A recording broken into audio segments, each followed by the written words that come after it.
Hear ye, hear ye, hear ye. Putnam County Commission is now in session. The Honorable Chair, Mike Atwood, presiding. All those here tonight present having business before this commission, draw nigh, come forth, and ye shall be heard. God bless this great nation, the state of Tennessee. God bless Putnam County and this honorable commission. Mr. Chairman, I find the room to be in order. Thank you, Major. Tonight, District 8 will be in charge of our invocation and our pledge. I would like to call my chaplain from the Baxter Police Department, Captain Tim Sharp, who is also my pastor at the Boma First Church of God, and he'll lead us in our invocation.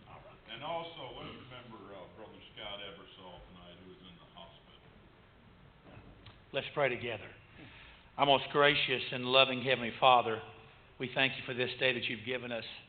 Father, we thank you for life. It's a precious gift that you give us, and we're thankful for it today. And Heavenly Father, your word says that if there's any who lacks wisdom, let him ask, and you'll give freely. So, Father, we pray to God you would give us wisdom, guidance, and direction tonight. We also, Father, want to lift Scott up to you. And, Father, we believe you're still the great physician. We pray for healing. We pray for strength. And then, Heavenly Father, we're thankful for your Son, Jesus, who came and died on a cross for us so that we could have that wonderful opportunity of life. Father, we ask all these things in Christ's name. Amen. Amen. Join me in the Pledge of Allegiance. I Pledge allegiance to the flag of the United States of America and to the republic for which it stands, one nation, under God, indivisible, with liberty and justice for all.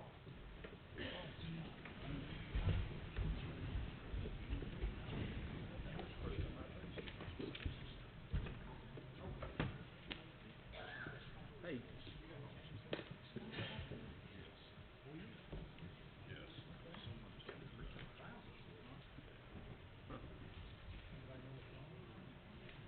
Danny's one major now, but I don't know. Who was it told me what was wrong with Scott Ebersol? Abscess in his colon. Abscess in his colon. Oh, wow. All right, Mr. Davis, call the roll, please. Let me get us cranked right up here, ladies and gentlemen.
There we go.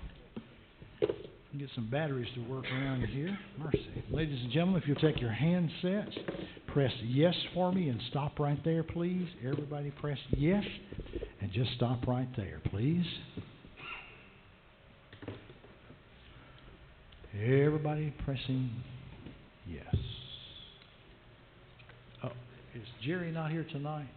Okay, may I have his, would you hand me his handset, please?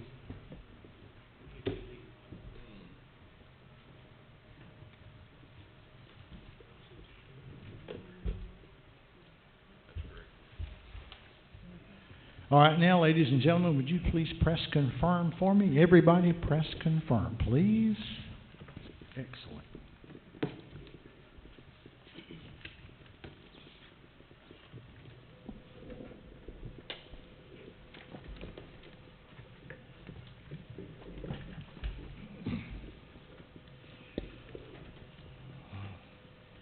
Sound I always love to hear.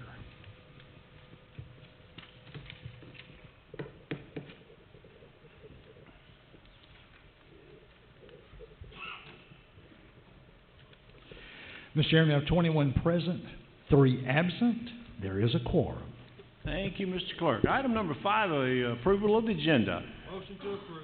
Second. Motion and a second. Is there any discussion? Favor of the motion signify by saying aye. Aye. And those opposed, no. Motion carries. Item 6, approval of the minutes, previous meeting. Motion to approve. Motion and a second. Any discussion? Favor of the motion signify by saying aye. Aye. Those opposed, no. Motion carries. Unfinished business and action thereon, standing committees, planning. No unfinished business. Thank you, Mr. Chair. Physical review. No unfinished business. Thank you, Mr. Chair. And nominating. No unfinished business. And thank you, Mr. Chair. Report of special committees. Any special committee reports? New business and action thereon. I'd like to, before we start this, welcome each of you that are here tonight. There are, I'm sure, a couple of items we'll be discussing that have brought a lot of you here. Some of you probably are going to want to speak, and that's perfectly fine. You'll have the opportunity to do so. We are going to ask that you, if so, limit to 3 minutes, and we'll do that once we get to those items, if you'll identify the fact that you do want to speak. So, I also want to ask the commission, if they will, please, let's try to stay focused on what our issues are. They're very defined. Tonight we won't be talking about the fair, we'll be talking about fairgrounds, which means property. So definitely want to try to limit our discussions to the issues if possible. All right, having said all that, report of standing committees, planning.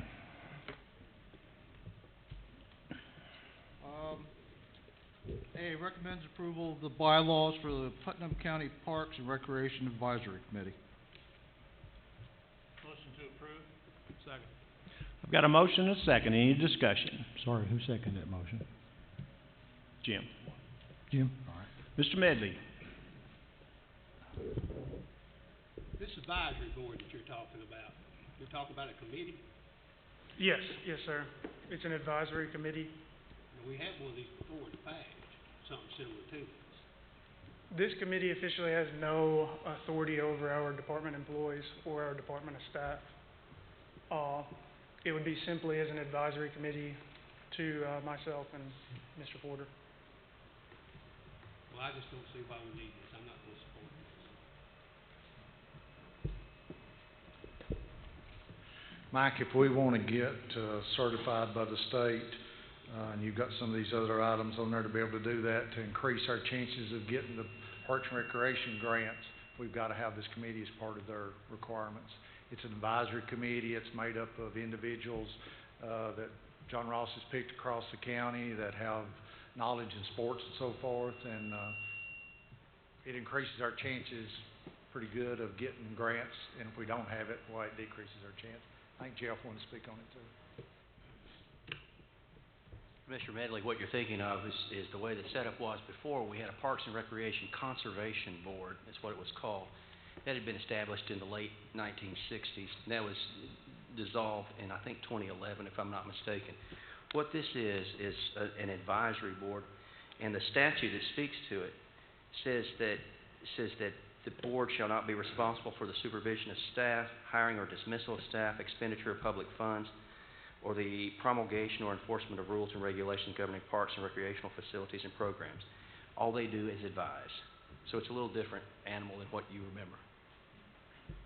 Mr. Buttram.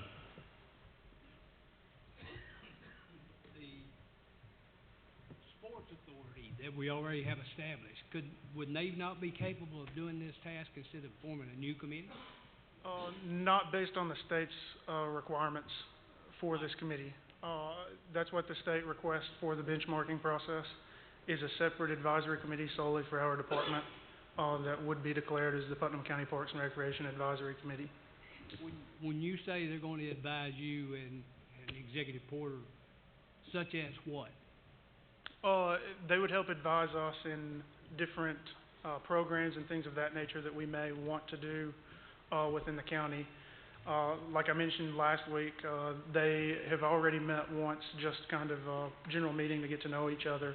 And one of the things that was discussed was after-hours programs for several of the kids in the community, and finding ways, one, to tackle that problem of kids not having things to do after hours. So there are different things that they could do in that nature. Ms. Reel. Yes, John already met one? It was just a general meeting, so that I could kind of introduce myself, introduce the department, and then kind of lay out what this committee would do if approved.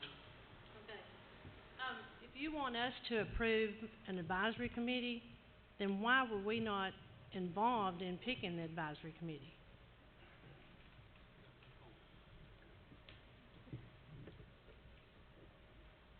I think the statute, the Tennessee Code says that falls to the county executive to make those appointments. And I think that the county commission, your role is to either ratify or not ratify those appointments. So let me ask you this, then why do they need bylaws? Do what? Why do they need bylaws? Because bylaws will help them frame up what it is the expectations are of the committee. And also so that you guys can see it as well. But they don't have any, what would you say, they couldn't ask or do anything before? Here's what the statute says, and this is Tennessee Code annotated 11-24-103. It says, advisory board shall not be responsible for the supervision of staff, hiring or dismissal of staff, expenditure of public funds, or the promulgation or enforcement of rules and regulations governing parks and recreational facilities or programs. However, advisory boards may advise the governing body of the municipality on any of these matters on behalf of the governing body on a case-by-case basis. So, depending on, well, like John Ross is saying about whatever this after-school program or after-hours program, that's on a case-by-case basis. Okay. But I just think it would be helpful if we would have been more advised. I'm sorry, Ms. Real, I'm having difficulty hearing what you're saying. Maybe we could have been a little bit more advised on maybe what you're, putting across before it's just thrown in front of us to vote on from the advisory committee. Okay. I mean, Mr. Williams. I have a question. How many other counties are doing these? I mean, you say you have to kind of have this to get grants. How many other counties already do this? Generally, this is widely accepted for all the counties that have an active Parks and Recreation department. So it'd be hard to estimate from me. Now, the Pardis rep would be able to answer that immediately, but I'm not privy to that exact number. I can tell you that Nashville, Murfreesboro, Kingsport, several of those cities already do this. The majority of the ones that get these larger grants do that as well. It's a step in the process in order to get our department where we need to go in the future, which of course one of the key parts is trying to get grants in order to get our department to be able to expand and to be able to improve the facilities for a lot of these sports leagues. So this is one step in that process. And so from your colleagues, have you heard anything negative about having one of these advisory committees? Well, I can tell you our Pardis rep actually was the director at Athens, Tennessee, which they did this process in Athens while he was the director there before he started working for the state. And he said that it actually turned into one of the best things that he had as a director. It was one of his best resources because they started doing things in the community in order to help promote his department where he wasn't the sole person trying to drive the ship of getting his department out there and active in the community. And so he spoke very highly of it, of course. And one last question. So if you had this advisory committee, then say like if you didn't like girls volleyball, for instance, and you weren't really pushing for, to up that league, but the advisory committee is saying, hey, look, I've been hearing from parents that we really need girls volleyball. They could would they steer you or maybe prod you in a certain direction, or would they just leave it up to you the way it is now? Well, and that's one of the things about me in general is I realize that I don't have the full view of our community. I completely realize that. But it is always good to have many different viewpoints, and that's what this committee will be able to bring. It brings a very different spectrum. So each person is in a different point of their life. They're in a different part of the community. They're active to a different degree. So they can kind of give me an input of what they think would succeed, much different than what I would say. So that's one of the biggest things with the committee is being able to get their input and helping develop programs that collectively we believe will be successful. Ms. Bowman? You said you and Mr. Porter did this committee, you chose this committee, Yes, ma'am. then why are we voting on it if you all have already met? It requires your approval as part of the TDEC process. Well, I don't like meetings being done before the committee's been approved. And second of all, I think that we, as the commission, should be introduced to these people before we vote on them, because we vote on people we don't even know. And then when something happens, we get phone calls, and we don't even know who we're voting on. Yes, ma'am. And second of all, you said you wanted to fix more program for after-school programs. Are you going to be charging these families for this?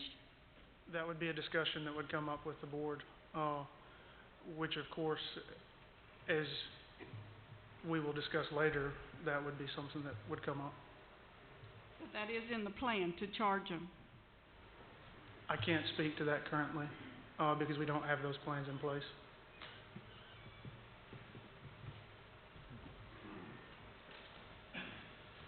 Mr. Chairman, this is an advisory committee. It's made up of general members of the public that have knowledge in sports.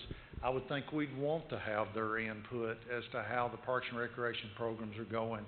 There's nothing being said about charging anybody for anything. It's just an advisory committee to help us look at all areas of the sports program. And then, because we've got this advisory committee, it gives us an extra notch up on receiving grants that could save us hundreds of thousands of dollars in the county. I don't understand why, it's just kind of I don't understand how anybody could be against it. I don't know how, just having citizens' input, it's got to benefit us, and they have no power. It's just an advisory committee, so just my 2 cents. Thank you, Mr. Porter. Ms. Bradford? Okay, my question is, this committee is gonna help you apply for grants, correct? Yes, ma'am. Up to $750,000, I believe is what I heard. Yes. This $750,000, no way, shape, or form, it will help us keep up the fields that we have now. These grants are just to add on or build more fields that we're gonna have to keep up. Is there a grant that's gonna help us maintain the fields we already have? Are they gonna be able to support us in that so we don't even have to worry about charging children to play? There are several different grants, just as there are various different grant cycles. Of course, we wouldn't be able to get multiple grants at one specific time. So this is something that would be spread out over years. But there are grants in order to be able to improve current facilities. Just as we use different grants in other areas from places such as the health department and that nature to be able to improve current facilities, we would do the same with our current sports facilities as well. Okay, so, make sure I understand you. If we choose to ratify this committee tonight, this committee could help us get grants to upkeep the fields that we already have. It can assist in that process. The thing that has to be considered is you're not going to get a substantial number in one specific year, but you're going to be able to phase it over years. So we may get one grant, and that may improve one facility, but it won't improve all of the facilities that we have in the county. So this group will not help us just to expand and build more fields, but they can help us get the money we need to keep the fields up that we already have. They will be able to assist in that process, yes. Okay, thank you. Mr. Short? It appears clear to me that we're getting off on a tangent. This isn't a charging event. This is merely an advisory committee, and I think we ought to either vote it up or down as however you feel. Thank you. Mr. Medley? That's all right, I'm just gonna listen to what Mr. Short says. All right, is any other? Mr. Williams? Yeah, I'd like to make a motion, instead of voting tonight, I think we should wait 30 days to vote on this. That'd give time for John Ross to bring us the names of the people on the committee so that we can look at them, because, I mean, obviously there's not enough people here that's gonna vote for this thing tonight because they're worried about who's on it. or what power they're gonna have. I mean, if it's not under a time constraint, then can we wait 30 days to look at it? The problem with that, and I think you've got a list of the committee members in your document, right? Excuse me just a minute, Mr. Porter. I believe you made a motion. Yes. Is there a second to that motion? All right, so now we'll discuss it. The motion now on the floor is to wait 30 days, is that right, Commissioner Williams? And bring this back to vote. Now, Mr. Porter, I'm sorry. Problem with that, Mr. Williams, is we've got a grant deadline coming up on the end of May. If we don't have all this stuff done and into the state, that will hurt our chances on getting the grant. Other than that. I'll withdraw my motion. Yeah, thank you. Did you withdraw? I'm sorry? Okay. Any other questions or discussion? All right, the motion is, gentlemen and ladies, to ratify the appointment of this advisory committee as nominated by the Parks and Recreation Department. Everybody understand the motion? You favor the motion signify by saying aye. Aye. Those opposed, no? No. All right, we'll do a roll call just to be sure. Mr. Clerk, please. All right, ladies and gentlemen, if you'll take your handsets, if you favor the motion tonight, vote yes. If you do not favor the motion, vote no. Everyone, please vote, and stop right there for me, please. When you vote, stop right there. Please don't confirm yet. Mr. Shanks.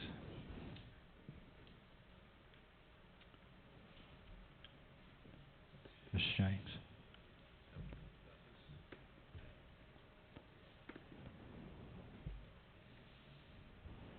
There we go. All right, all votes are in. Anyone wish to change their vote anywhere? All right, now please press confirm for me, if you would, ladies and gentlemen. Everybody, press confirm.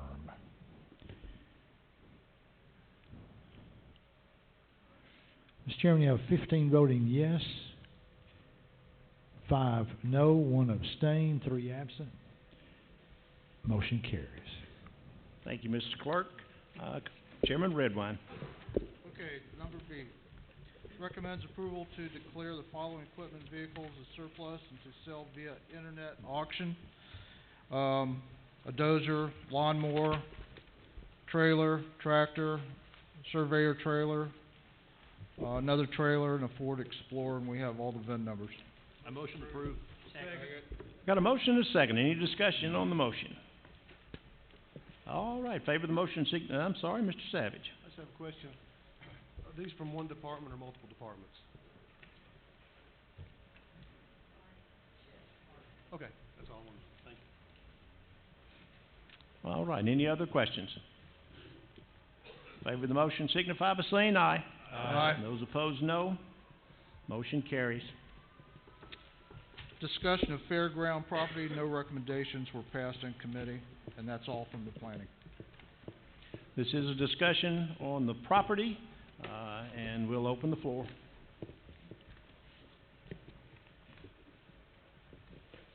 Mr. Medley. Is this the property you're thinking about buying, or is it the property we already own? Well, the discussion is on fairground property, so it could be either. Again, please, I guess the point I want to make is that we are not talking about whether we're going to have a fair or not. That has no justification in this concern. It's about property. And Mr. Porter brought a piece of property to us last month. Am I right? For consideration. So we're in discussion about that. Mr. Porter. Mr. Chairman, the reason this is on the agenda is because Commissioner Shanks asked it to be in planning. And so there was a motion made, only 2 voted for that, but a committee can't stop something from coming to the full floor, so that's the reason it's on it. I have no discussion on the new property. I'll be bringing that discussion to you in May, once we have all of our due diligence done, so. Does that take care of you, Mr. Medley? He answered all the questions. You're discussing the property. Mr. Shanks. Mr. Chairman, I make a motion that we keep the fairground where it is and put it on a referendum for the next general election, where it lets the people decide where they want to move the fairground and keep it where it's at. And I so move. Do I have a second? Got a motion and a second. Mr. Jones.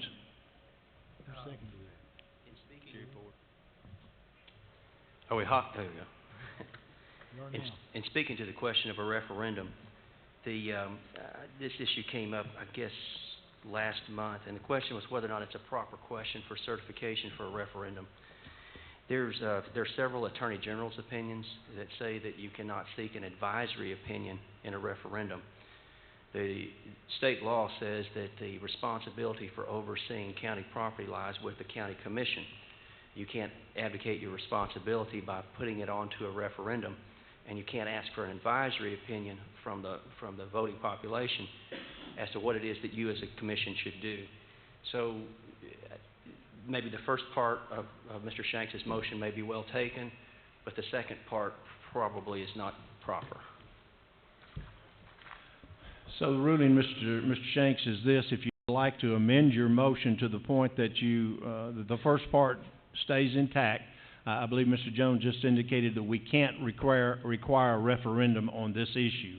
So the second part we would have to change, or we would have to take out of your motion. You can keep the first, which I believe your motion was to maintain the fairgrounds as is. That can, if you still interested, can become your motion, and we'll vote on that if the second. So move, keep it like it is. Okay. And Mr. Ford, is your second still good with that? Yes. All right. Well, Mr. Wiseman is first, so let me get to you're on up for discussion. Thank you, Mr. Chair. I was just going to say that other than this motion, a lot of the discussion that we might have on this issue might be better suited for next month's meeting, because just like Randy said, he's going to bring us another report on this, on the various properties or whatever else might be involved. So it would just seem like we're just kind of rehashing old topics if we continue discussion on this, other than this motion, of course, but just to continue discussing some of the things we discussed last week and last month. A lot of this stuff's going to come next month anyway, so we might just be kind of blowing smoke, I think. That's all I've got to say on that. Any other discussion on the motion on the floor? The motion on the floor is that we keep the fairgrounds as is.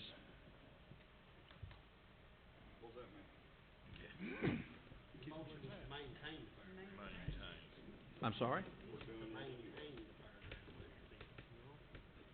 Now, I want to make sure I get it right. Yeah, absolutely. Is this a motion that says you want to keep the fairgrounds as it is and maintain it? You want to retain the ownership, or what exactly are you wanting to do? I want to keep where it is and do the maintenance on it and need to repair. That's all. It's okay? So the motion then is that we maintain the fairgrounds and we place whatever money into it that we need to in order to maintain it as the fairgrounds. Is that clear? No. Everybody following the motion? No, it's not clear. Well then, What do you mean by maintain? Continue to maintain? Is that $1? Ask Mr. Shanks. I'm still not sure I'm clarified here what he means by maintain. Mr. Chairman. At the same level, or we need something attached to it at the same level, or 10% more, or? Mr. Chairman. Mr. Chairman. Yes, Mr. Shanks.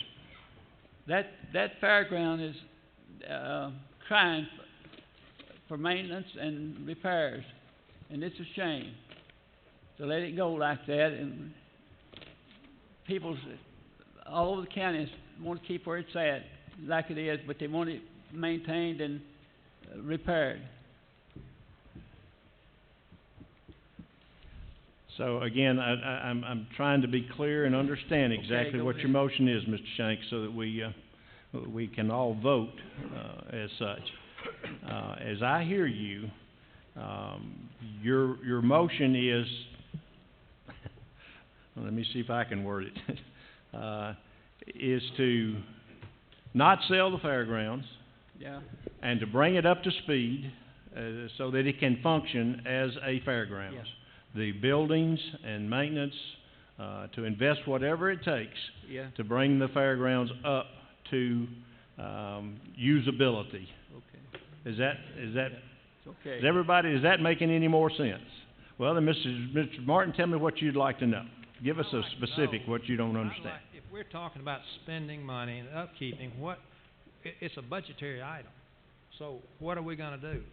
Are we gonna say keep the expenditure the same? We're gonna raise it 5% a year? What are we gonna do? I'm voting for something, I don't even know what I understand clearly about the sale, but I'm talking about the maintenance. Under this motion, you're gonna vote to maintain it. That's what the motion is, Mr. Martin. It is to keep the fairgrounds as is, and then if next year there's a building that burns down, this commission will be asked to vote on replacing it.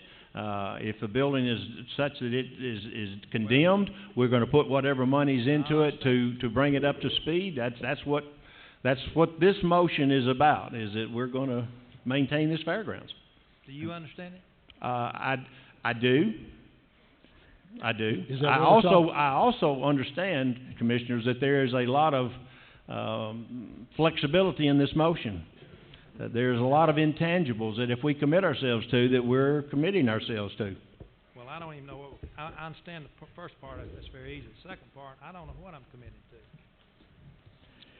to. Is the way I have it is exactly as he just explained. Basically, whatever goes wrong, you fix. If both grandstands fall down tomorrow, you go in there and spend hundreds of thousands of dollars and put them back up. If they go back and have to fix another 400 feet of water line that they were doing today somewhere else and bust up concrete, you gotta fix it, right?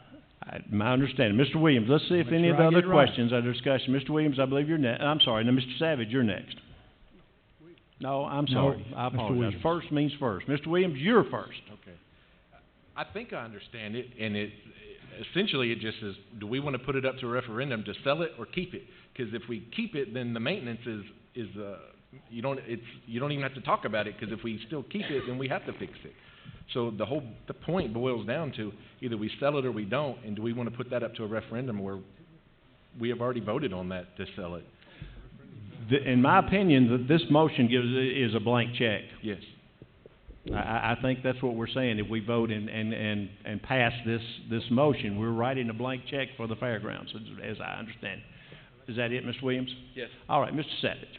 Well, I think we need to put $1 to it, simply because it's not budget time. So if we vote on this now, we need to put $1 to it, just like when we worked on the jail, we said not to exceed a certain amount of money. Because where's the money going to come from? Because I know there's so much budgeted through maintenance, but if it exceeds that, where's that money coming from? So I don't know if Mr. Shanks would like to put a number to his motion or not, but I think, like you said, it's not going to be smart for us to just pass something when we can get, by saying this, that means we'll do whatever, and it's not fair without attaching some type of dollar to it. Mr. Wisen. Thank you again, Mr. Chair. With all due respect, I think this motion or something similar to it came up, I don't know if it was last Monday at the committee meeting or if it was last month, but I think a similar motion came up, and I believe it was voted down, but it just seems to be vague right now, because as we said, Randy's going to bring us, the county executive is going to bring us another report here next month, so it would seem like we would be able to have a more clearer picture of this as we go through next month. We're just kind of put a blank check up on this, and I believe Randy assured us, if I'm not mistaken, last month or last week, that maintenance is being done at the fairgrounds, and it's safe as far as we know. So it's not like we're not spending any money. It's not like we're not doing anything at the fairgrounds. As far as I know, it's being kept up for public safety and everything else. So I just don't know what the purpose of this motion is. I guess you could say that's kind of like Jim said. I understand what the motion is, but I just don't understand what the purpose is with us getting another report and more clarity next month. So it just seems to begin blowing smoke at this time. Mr. Bennett? Yeah, like I said, we already decided to wait on Mr. Porter. Someone come in, check it out, look at the fire, the grounds, the condition of the buildings, everything, and give us a final report of the condition of the bill of health on it. We done decided to do that, and we don't need to go ahead and jump ahead and decide something else. Let's let this happen first, and I think that's the best route to go. I'm not for getting rid of the fire or burned it down, or building, you know, I wanna go with what's best for the county, what's best for the people. And the best way to do that is just let it run its course. I think Mr. Porter had a good idea there. I think, you know, let them come in and check it out, and then, and go from there. So, I can't see going ahead with, leaving it as it stands right now. I just don't see us going that far with it and not be able to change our minds, so that's the way I look at it.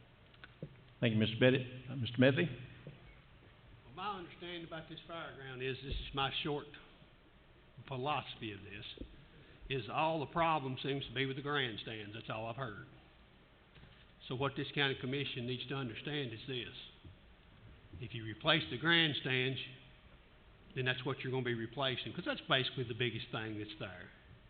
And the other part of it is, if you do decide to buy a new fairground, you need to know what kind of grandstands you're planning on having there. So whatever you're going to put at the new one, you can put it to old one. So you need to understand what you're actually looking at replacing. And the big part of it is people says it's too little. It's not big enough. Well, I don't agree with that. But the whole point is, I'm not going to write a blank check until I know all the circumstances of repair or what I'm planning on building in the future, because I want to know what the dollar means to the taxpayers of this county. Ms. Bowman? Glenn Jones is our county fairground manager, and I'd like to hear from him what's his opinion and how much he thinks it would cost to repair it.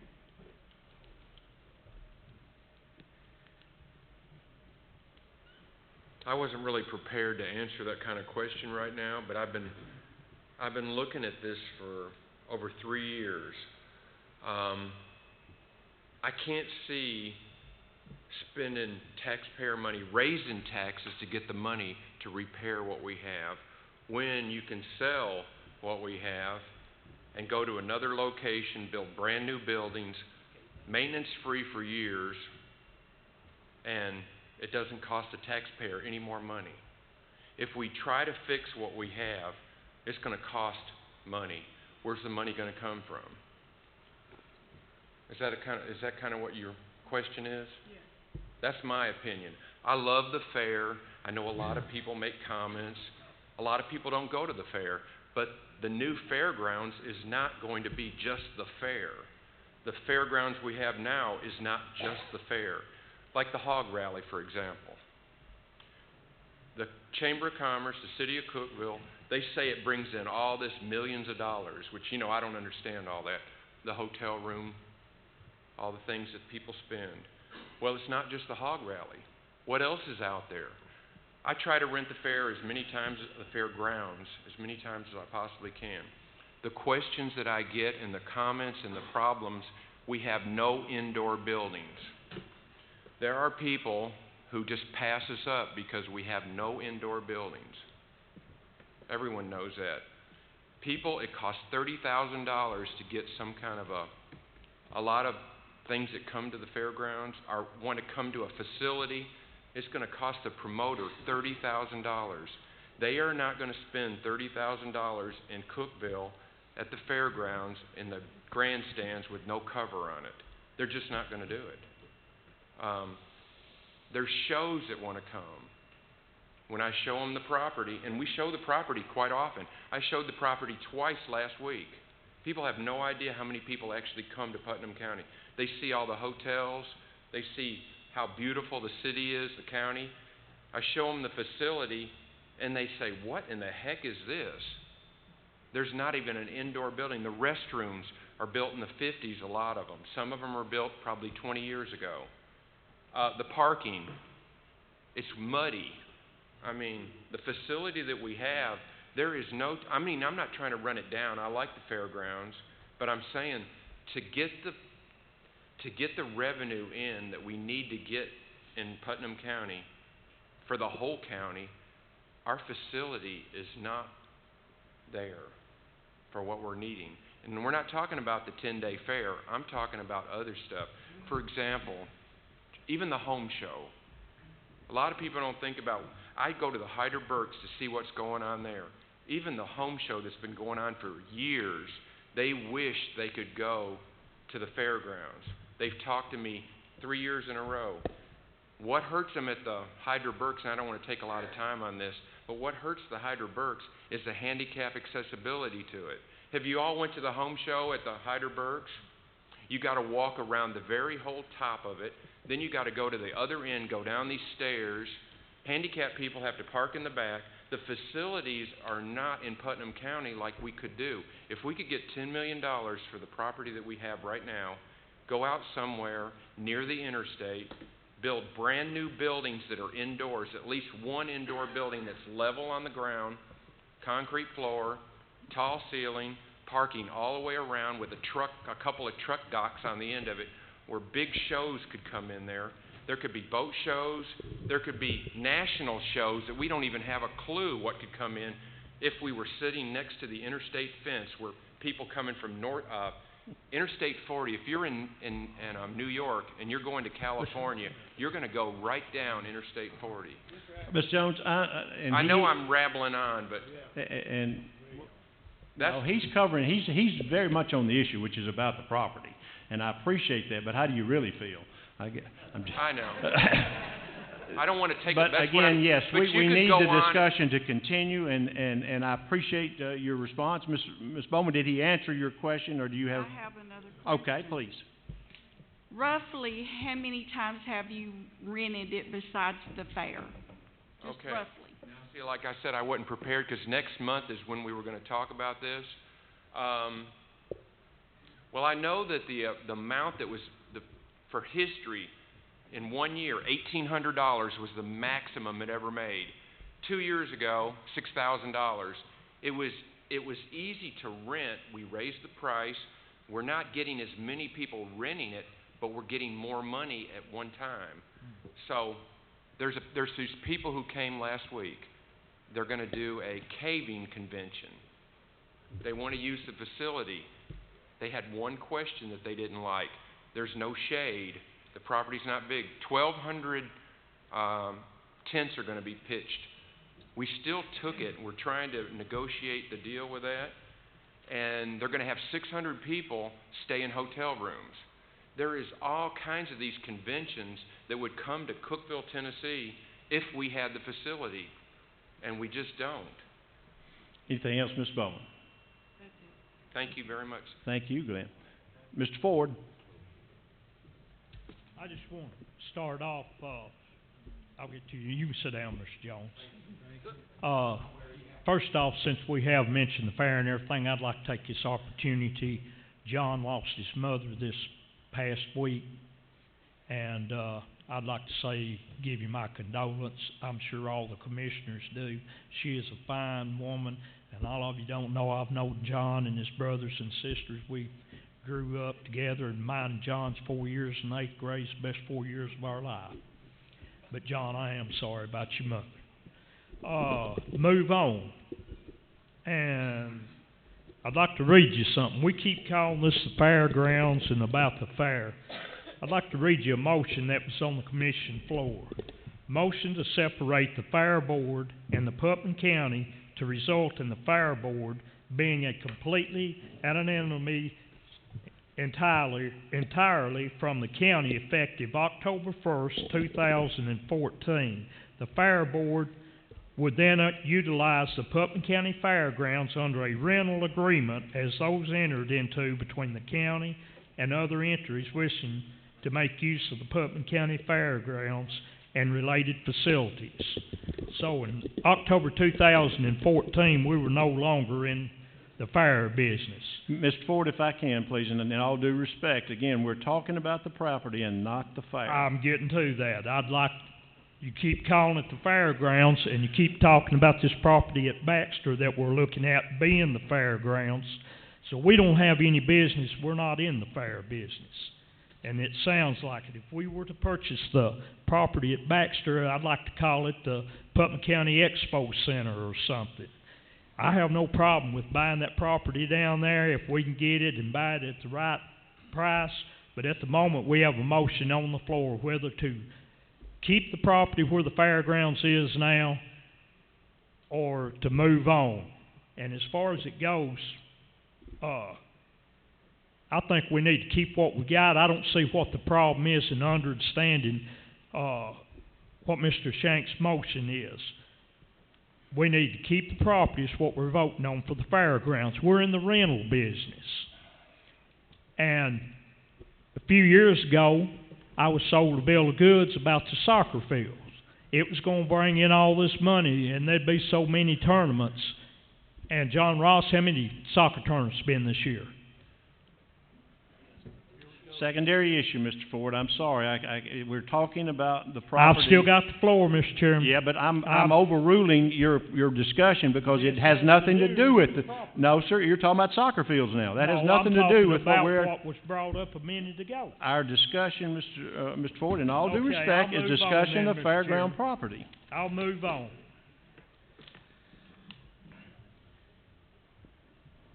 Mr. Jones brought up that it was going to bring in that he could rent the property if we had shade trees and we had all this stuff. Basically, what we need to do is vote on whether to keep the fairground property or let it go. There's no writing a blank check. I don't see that. Mr. Jones is responsible for the fairground. He has a budget. If the fairground, somebody said something about if it burned down, we have to build the building back. Well, we don't have to. We're in the rental business. We can let it go. We don't have to build it back. Bulldoze it over, plant grass or trees for shade. The main thing is, Mr. Jones comes back, we'll be doing the budget. He'll have a budget for expenses. If there's something major comes up, like the roof caving in, he can bring that back in front of the commission and we can vote either to fix it or not to fix it. That's basically what it is. It's nothing about writing them a check. It's about maintaining its safety as it is and keeping the fairgrounds. Nothing about buying this property at Baxter yet.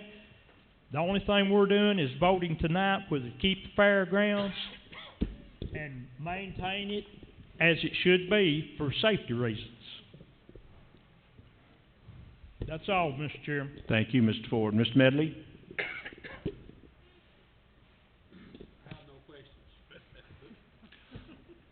All right.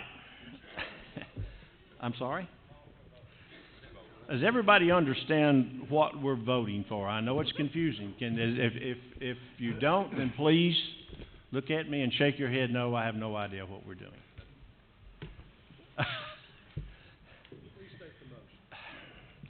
As I have it, correct me if I'm wrong, Mr. Shanks, all right? If I understand your motion is to keep the fairgrounds property we currently have and do whatever maintenance is necessary to keep it current, up to date. Is that correct?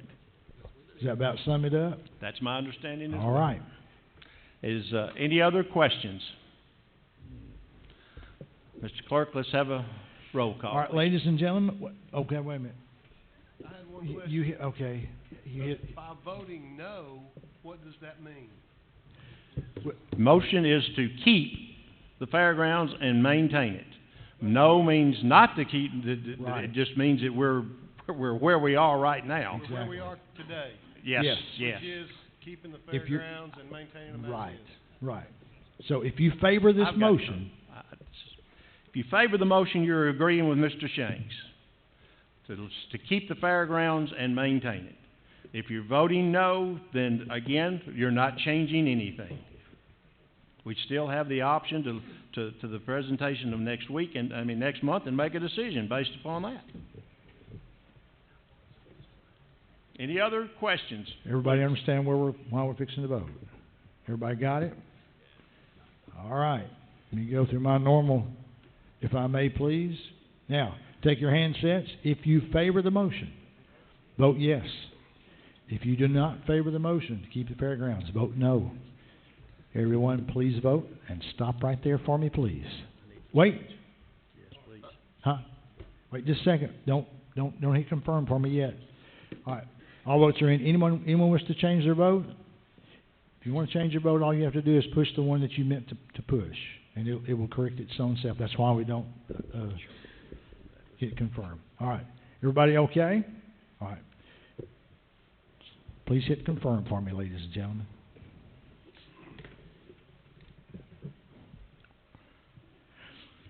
Mr. Chairman, you have 4 voting yes, 17 no, 3 absent, 0 abstain. Motion fails. Thank you, sir. Mr. Redwine, does that conclude you? Yes, we're concluded. All right, Fiscal Review Committee, Mr. Savage. Fiscal Review recommends approval of budget amendments to the county general fund, and I so move. Second. Motion and a second. Any discussion on the motion? Mr. Clark. Take your handsets, ladies and gentlemen. If you favor the motion, vote yes. If you do not favor the motion, vote no. Everyone, please vote. Please stop right there after you do that, please. All votes are in. Anyone wish to change their vote anywhere, please press confirm for me. If you would, ladies and gentlemen, everybody, please press confirm. Mr. Chairman, we have 21 voting yes, 0 no, 0 abstain, 3 absent. Motion carries. Give me just a second.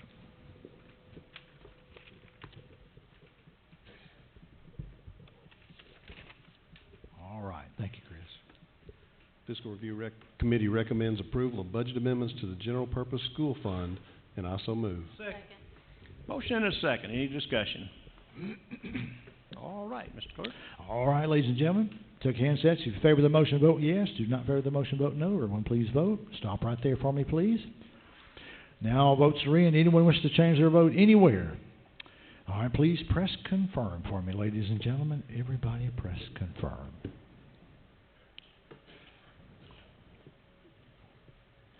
Mr. Chairman, we have 21 voting yes, 0 no, 0 abstain, 3 absent. Motion carries.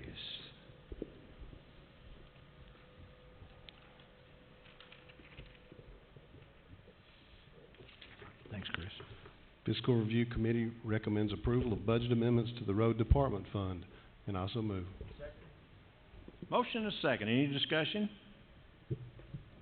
All right. All right, ladies and gentlemen, take your handsets. Favor the motion, vote yes. Do not favor the motion, vote no. Everyone, please vote. Stop right there for me, please. Mr. Shanks. All votes are in. Anyone wish to change their vote anywhere, please press confirm for me. If you would, ladies and gentlemen, everybody press confirm. Mr. Chairman, I have 21 voting yes, 0 no, 0 abstain, 3 absent. Motion carries.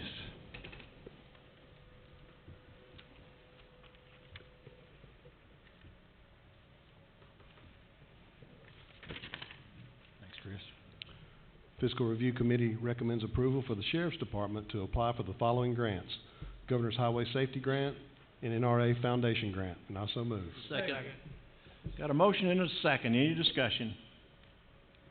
Favor the motion signify by saying aye. Aye. Those opposed, no. Motion carries. Fiscal Review recommends approval for the Solid Waste Department to apply for the following grants: Composting Grant, Convenience Center Grant, Recycling Equipment Grant, and I so move. Second. Motion and a second. Mr. Medley?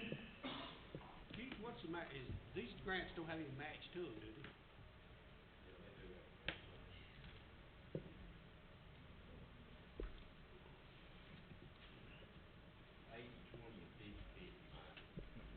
Come to the mic so I can hear you.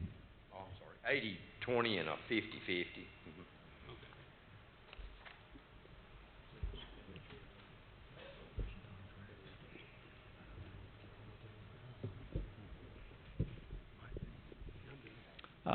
Was that it, Mr. Medley? Mr. Bennett? Yeah, just a question, exactly what kind of equipment are you talking about? I'm not against it, I just wanna know what it is. Well, most of the equipment would be things like containers that we'll need to use, and probably if we get this composting grant, we'll need to replace an old bobcat that we have to keep this rolled. You have to roll this compost just like you do wet hay or catch it on fire, so just normal things you use, but mostly containers to haul this in. Okay, just a quick question, do you have any type of disposal for tires, grinding up tires, what have you, brought in? We send them, we have a contract with Liberty Tire Company, and that's the only game in town right now. Is there anything coming up for maybe purchasing a, machine that would actually grind tires up instead of going over the bluff somewhere? They hadn't sent anything out to us yet. I'd like to think at some point somebody could help us out, but we haven't got anything yet. We need that. I'd like to see that happen in Putnam County, because I travel around the county a lot, and you see a lot of tires laying down in the everywhere, but where they ought to be. We have found 3 or 4 more, sites, not terrible bad, but sites that we still try to clean those up. State of Tennessee had some grants out. We've used all that grant money up now. There's a gentleman in Crossville that's trying to get some kind of system going, but I hadn't heard anything else back from him. Have you? So, I mean, it'd be a great thing if we could get it. Yeah, I'd be all for it. Okay. Okay. All right, thanks. Any other discussion? Favor of the motion signify by saying aye. Aye. Those opposed, no. Motion carries. Fiscal Review recommends approval of the rules and contracts for the Parks and Recreation Department, and I so move. Second. Motion and second. Is this an expenditure of money because of the contracts? So a voice vote will work? Is that okay? Ms. Bradford? Okay, John Ross, I'd like to know exactly rules and contracts. Do we have any wording in this that's gonna charge our students to play a sport in Putnam County?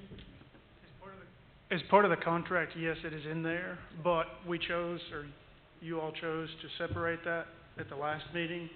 So this is separate from the fee, which of course the fee would be assessed, by you all later. Okay, so if it's in the contract and we approve this, is that what's that gonna do when we hopefully don't approve the fees? Well, you're just approving the form of the contract, not necessarily the fees. Because the contract, just as Ms. Reel asked about the bylaws and why those are important, which is a good question. These contracts are important because they govern the relationship between the county and the leagues that we're entering into. Plus, they're really important because of the attachments to the contract. Contract have rules of conduct, and that's really, really important. I used to coach when my son was small, his T-ball and his coach's pitch league, or team. And you'd like to think that people know how to behave, but I know you've been out at the ball fields and you know how it works. And so these rules of conduct are really important. So just as we said last week, separating out the question of the fees, that's what you'll consider next, as to what to fill in that blank. But the form of the contract really needs to be approved, and especially these rules that are attached to it, because, again, you'd like to think that people know how to act, but... I just wanted to make sure no fees were attached. Any other questions? Favor of the motion signify by saying aye. Aye. Those opposed, no. Motion carries. Fiscal Review requests discussion of sports fees for Parks and Recreation. This comes without recommendation. Floor is open. Ms. Bradford. Okay, I called a few people this week while we were off to see exactly how this ever came to be that part of our students are charged to play and part of them are not. Here's what I found out. When the soccer complex was built, the agreement was that the users would raise the funds for the operation of the facility. Both soccer leagues and the YMCA, the youth football, Tennessee Tech were all involved in an agreement about the fees to be charged to the users. There was a written policy detailing the amounts to be paid and player participation fees, etc., that were to be collected and remitted to the county. The budget for the complex this year was over $116,000. It's expensive to maintain because of mowing, specialized equipment, irrigation, utilities, etc. The baseball fields only require mowing and infield preparation. All upgrades to the baseball and softball fields are paid for by the individual leagues. New bleachers, equipment, scoreboards, bases, etc. Any other improvements or maintenance. One T-ball field had to buy their own toilet this year for the bathrooms. The numbers for youth baseball has been in a steady decline, and additional fees will probably finish off this recreational baseball in the county. My problem is, from the figures that I have, all we have brought in charging the soccer and the other students to play is $12,947. We give away over $50,000 every year to the dog pound. We give away over $1 million every year in nonprofits, and I cannot, for the life of me, figure out why we want to charge our students in Putnam County to play a sport when we so freely hand money in other areas. So I would like to make a motion that we charge no student fees for any students that are playing on Putnam County fields. Second. All right, the motion, that includes all aspects, all Parks and Recreation sports? All students in Putnam County playing a sport on Putnam County fields, I do not feel like should have to pay a fee when we so freely give all this other money away. Okay. All right, as long as we And understand. I'm talking player fee. All right, Mr. Short? You know, I think we've all been parents and we have all had kids that are sports, and probably most of us have played sports in our lifetime. We are not a county, though, that cannot survive without those that are using paying a fee for what they do. We do that with all parts of the county. We do that in all parts of government, and I hope that we're good stewards. This motion to eliminate every cost to every person for every purpose is not going to be in the county's best interest. We have to keep it reasonable, I certainly agree, but I don't think that doing away with all users' fees, whether it applies to the pools, whether it applies to the soccer fields, whether it applies to lacrosse, whatever sport we're talking about. In last week's meeting, John Ross, tell me if I'm wrong, but we spent $20,000 just on the baseball fields, and it was not for mowing, it was for other costs besides that. Is that correct? Yes, sir. The $20,000 that we have come up with, that figure, that counts for the utilities for their concession stands, which they operate and take the revenue from. And it also accounts for clay, your chalk, your field dry, bases, which of course we just bought for the league and things of that nature. You mentioned the concessions. Do other sports collect from concessions? No. Okay. So it's not all doom and gloom. If we're looking at a $20,000 cost to operate these fields, and we're asking that the users pay $5,000, which is approximately what a $20 fee times the 270 users would be, to me that sounds reasonable. Now, I know that, you know, when you're a parent, you're struggling, and I know what it costs to put people in football uniforms and I've done it myself. So there is a cost there, but I think it's reasonable, and so I don't agree with Kim in the least. I think we have to charge, or there's no value, and if there's no value, then we have a problem. If there's not enough upkeep going on, then I think that it behooves John Ross to make sure that the upkeep is taking place, because people are paying for that privilege. And with that, I'll hush. Thank you, Mr. Ford. Mr. Wasden? Thank you, Mr. Chair. Commissioner Bradford, you did say it's about, what, $13,000 in lost revenue on soccer? $12,000, that we brought in $12,947 last year is Okay, what we've made. And so- there's only 200 and something more players, I think he said 250 that didn't pay. I don't think we should charge our children to play on our fields. Okay, John Ross, is there any other sports that are involved with, like lacrosse?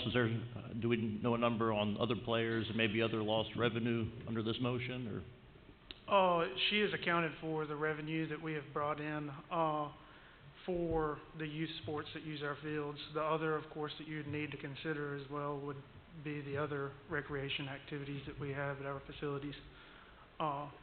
you know, of course, Tom had mentioned the pool. You would need to consider that. And then, of course, our community center is used by youth recreation leagues in order to be able to use it as well.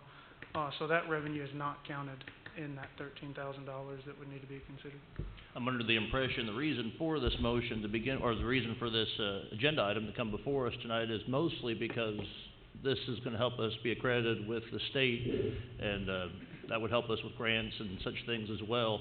But I was actually prepared to make the same motion that Commissioner Bradford made as well, because I think that's the most important thing, is that we get accredited with the state.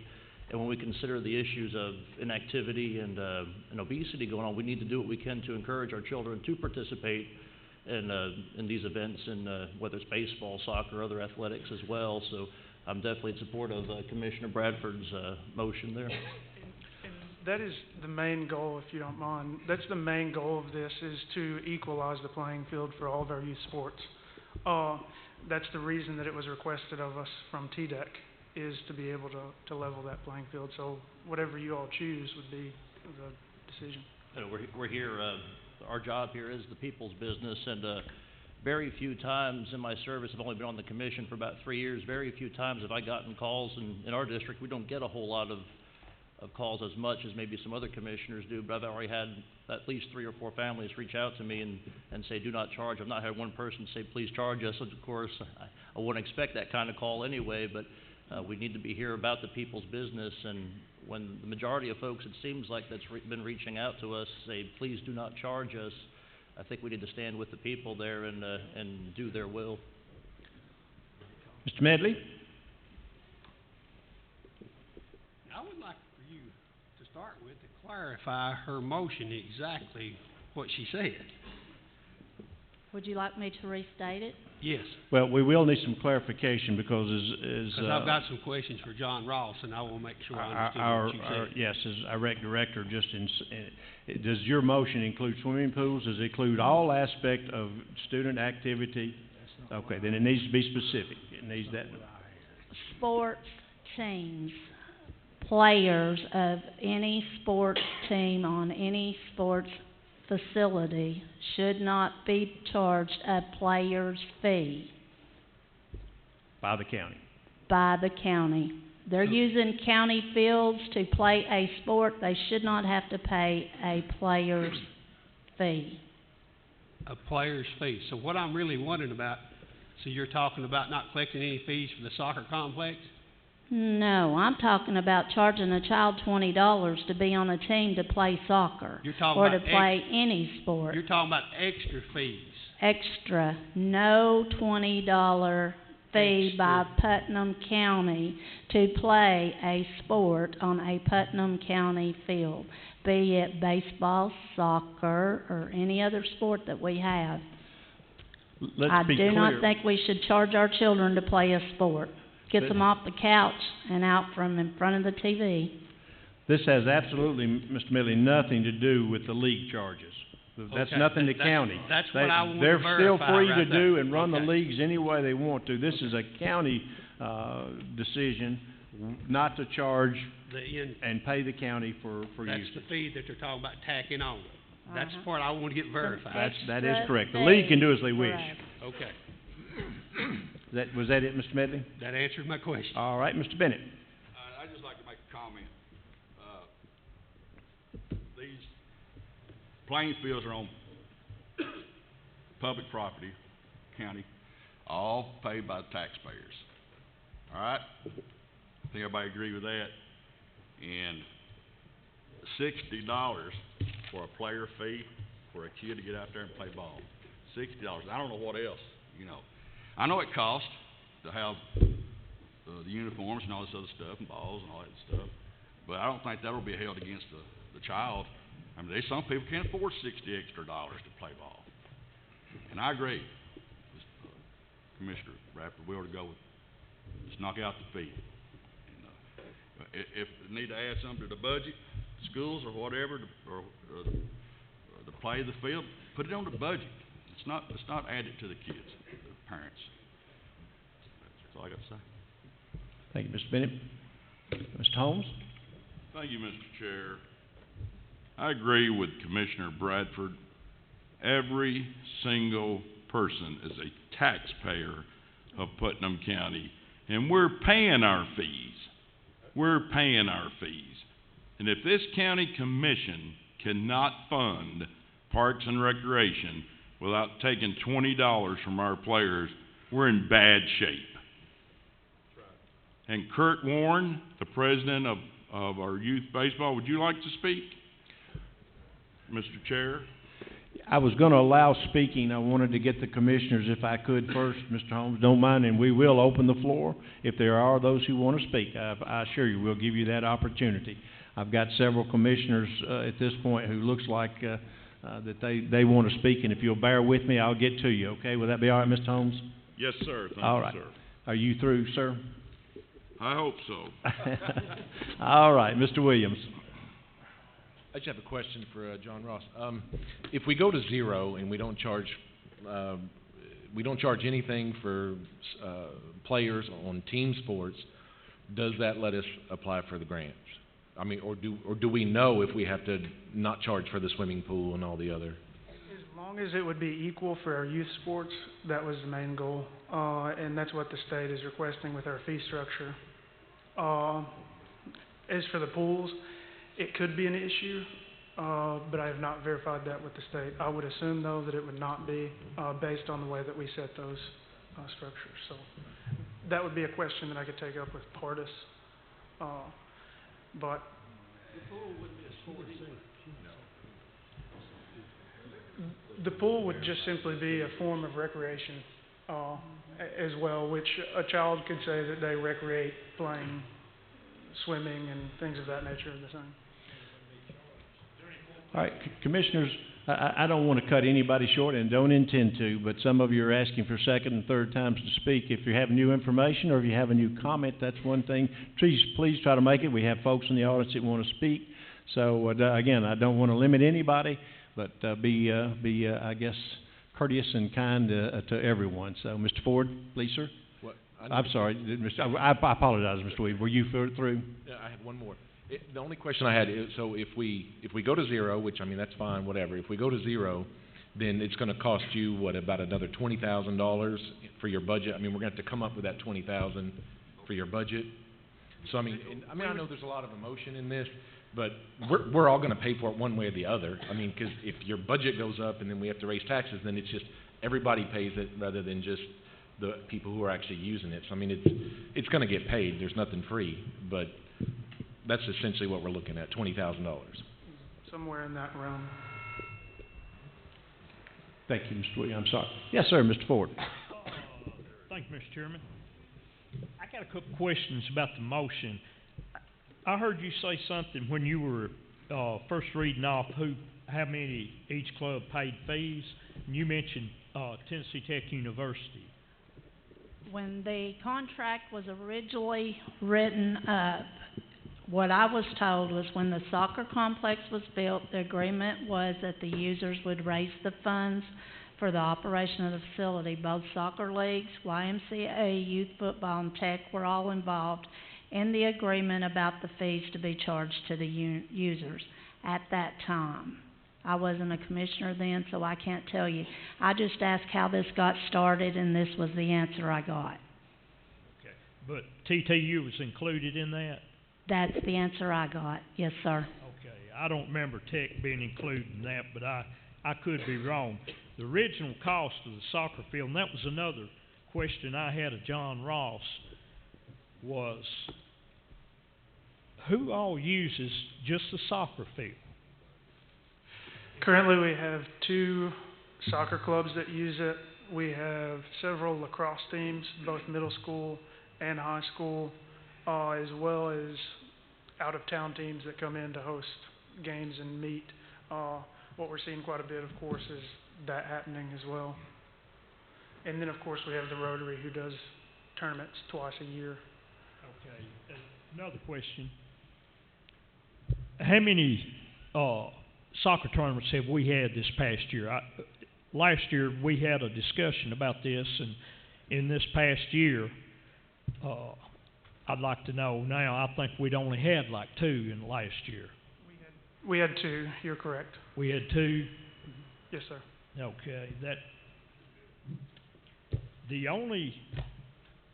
when we built the soccer complex, because of the special grass and the upkeep of it and the use of a special lawnmower to cut that grass, and I can probably be off on a lot of this, but try to remember it as close as I can.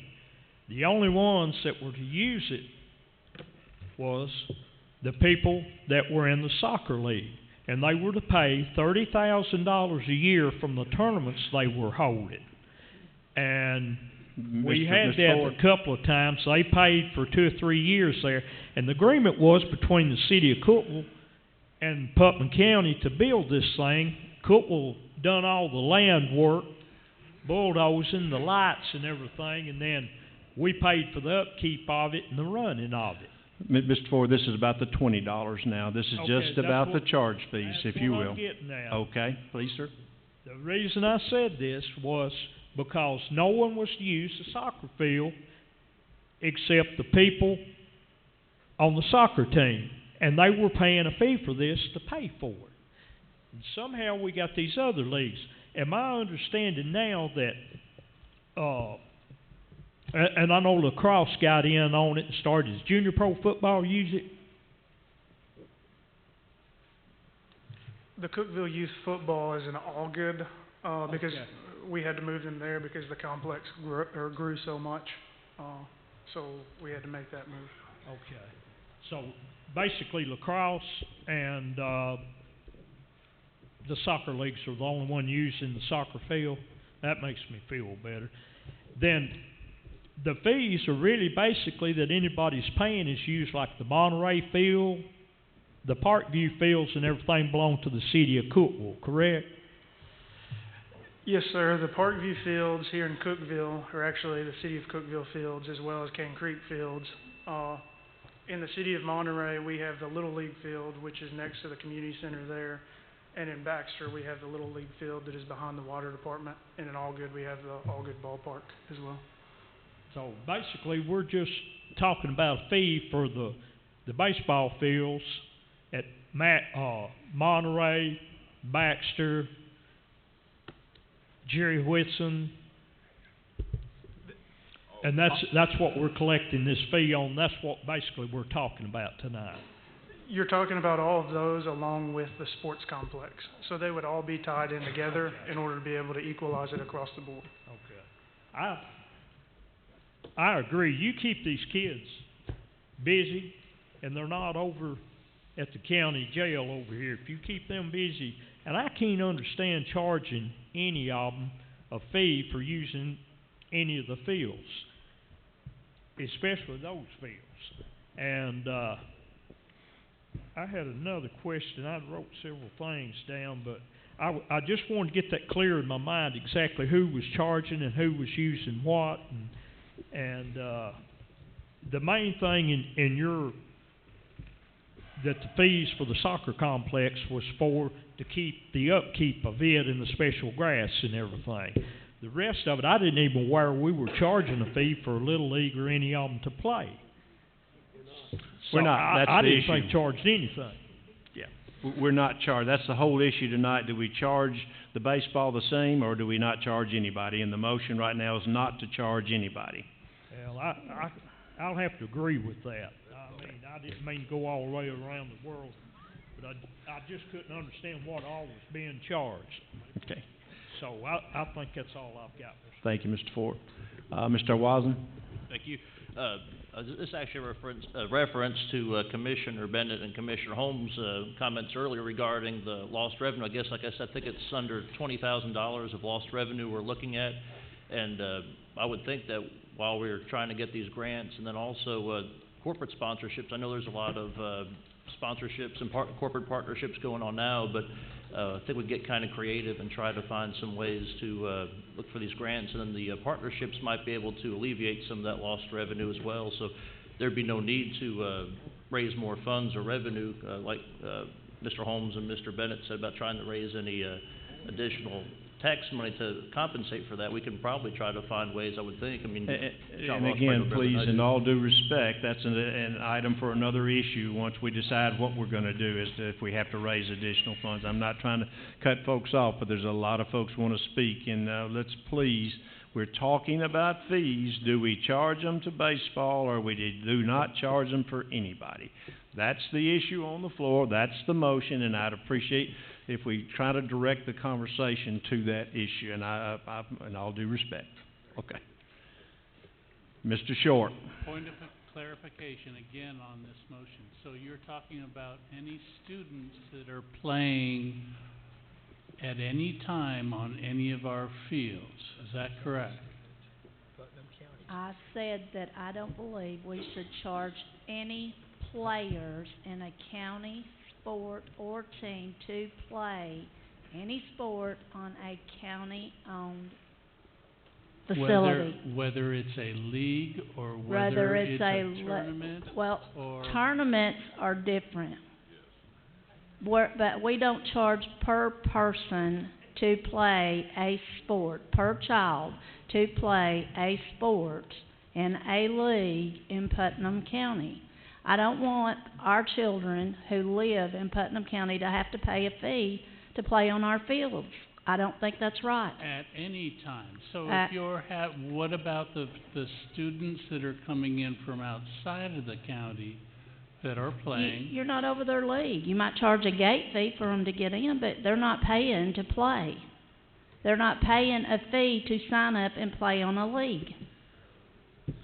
I think the question, and excuse me, Mr. Short, and then let me see if I can clarify, because I see a question there that probably has some validity. Let's say we do have, the soccer does bring in a tournament, and some of our teams locally play in that tournament. However, we bring in teams from other cities, towns, counties, and everywhere else to play in a large, and I'll just use soccer, tournament. Do we charge for the use in order to maintain that field during that tournament? That's totally different. I mean, that's a league. That doesn't have anything to do with our kids playing in our leagues. It does if, again, we have to go and maintain that field for that tournament. Do we charge it? And I don't care where the You can charge a tournament fee, but I don't think we charge a child who lives in Putnam County to pay a fee in a Putnam County league on a Putnam County land property. Just trying to get clarity here. Ms. Short, did you? So you're saying that it's okay to charge for tournaments, whether they're any kind of tournaments, on any Putnam County property, it's okay to charge for it. Is that correct?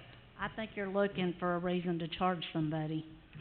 Because I have said this over and over and over. A tournament is different from what I'm looking for. A tournament is different from what we're talking about. We're talking about league play. I think it'd be best if there was no taxes and there was no cost for anybody for anything. But that's all right, we're moving. Let me ask a question. Could we not clarify this, Ms. Bradford, by saying no fee to county league, normal league activity? Additional fees, what she's I talking think I've Well, said that. No, I can see where confusion will. I can see where confusion once tournament play has begun as to whether there can be any charge. We need to be specific, and I think you're talking about the league activity. We're not talking about tournaments. We come here to talk about parks and recreation fees for our leagues in Putnam County. We didn't come to talk about a tournament. We come to talk about the children who play in our leagues in Putnam County. They are additional fees. And they are a Putnam County Our school Putnam child. County Parks and Recreation League children should not have to pay to play. We don't have Putnam County Parks and Recreation leagues. These leagues have a different governing body. They're not Well, even governed the by the leagues county. that are playing here in Putnam County, y'all are trying to make this harder than what it is. No, we're not. We just want clarification. That's all he asked. This has nothing to do with legal. Let's wait to be recognized, please. Please, Mr. Short, are you complete? Have you? I believe I am, thank you. All right, Ms. Adams. That was actually my question as well. Are you satisfied with the answer? Do you want to ask it again? I'm assuming that the motion tournament play, that's right. All right. Ms. Bowman? I want to make a motion that we cease discussion. Second. All right, we have a motion to cease debate, which is the actual motion. It takes two-thirds majority to cease debate. It is, at this point, Mr. Clerk, if you will call the roll. All right, let's clear the board. Take your handsets. In favor of the motion to cease debate only, that's all we're voting on. Then vote yes. If you're not in favor, vote no. Everyone please vote. Stop right there for me, please. All votes are in. Anyone wish to change their vote anywhere? Please press confirm for me, ladies and gentlemen. Everybody press confirm. All right, Mr. Chairman, we have 17 voting yes, 3 no, 3 absent, and 1 abstain. All right, we will cease debate. As far as commissioners, I don't want to leave anyone out. We're fixing to vote. So you'll know the outcome as far as the audience is concerned as to whether this is going to be charged or not. I'd be happy to allow discussion, but you're fixing to know. You're not going to have any influence over convincing somebody yes or no. I don't think at this point they're ready to vote. So, having said that, yes, Mr. Ford. You had two people that had never, you had Mr. Honeycutt and Ms. Bowman, I think, that had never been on this question for parliamentarian. I think they still have the legal right to discuss. Nobody else, I think they do. No, sir, they do not. Anytime, and I'll be happy, but once you have a motion to cease debate, that takes precedent over any other motion, and it takes two-thirds, which we accomplished. So, we have ceased debate. Now, commissioners, do you want to hear from any of the audience before we vote? Restate the motion. Yeah, let them Thank speak. you. No, we cease debate.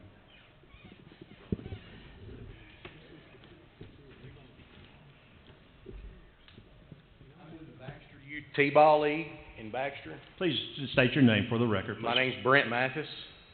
I don't know if it's too loud. Anyway, Mr. John Ross, they have started taking care of our fields last year. We're owned by the school board, not by the Parks and Recs. I don't know if any of y'all are aware of that. And as far as he was talking about the concession stand charge with Mr. Short, we pay our own electricity at that concession stand. We pay for the lights. We do everything for that field. They just started mowing it and taking care of it last year after Mr. Clinton retired. So I just hope y'all vote no. So that's all I got to say. Thank you, sir.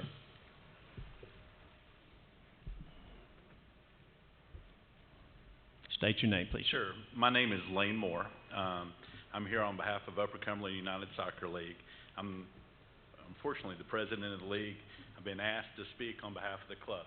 I represent 1,500 people who are associated with our youth soccer league.